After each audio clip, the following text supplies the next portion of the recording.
صفحہ نمبر 319 یعنی کہ پیج 319، دنوی آرزوؤں پر اللہ کی محبت غالب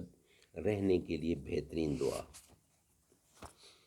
قرآن و سنت اور اولیاء کرام کی دعاؤں کا نادر مجموعہ، دل اور دماغ کو سکون پہنچانے والی دعاؤں کا نادر مجموعہ، مستند مجموعہ وظائف، حضرت مفتی نظام الدین شامزی رحمۃ اللہ۔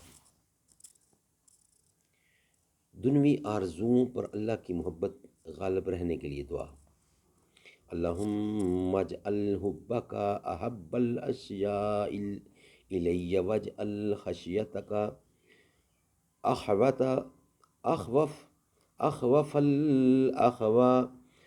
الاشیاء عندی واقتح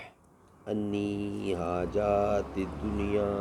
بالشوق الی لقائک وَإِذَا أَقْرَرْتَ أَعْيُنُ أَهْلِ الدُّنْيَا مِنْ دُنْيَاهُمْ فَأَقِّرْ عَيْنِي مِنْ عِبَادَتِكَ۔ اے اللہ اپنی محبت کو میرے لیے تمام چیزوں سے زیادہ محبوب بنا دے،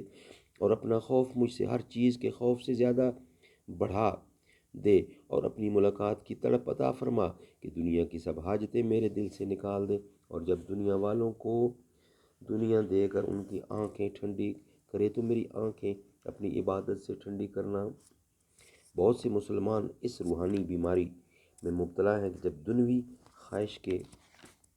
مد مقابل اللہ تبارک و تعالیٰ کا کوئی حکم آ جائے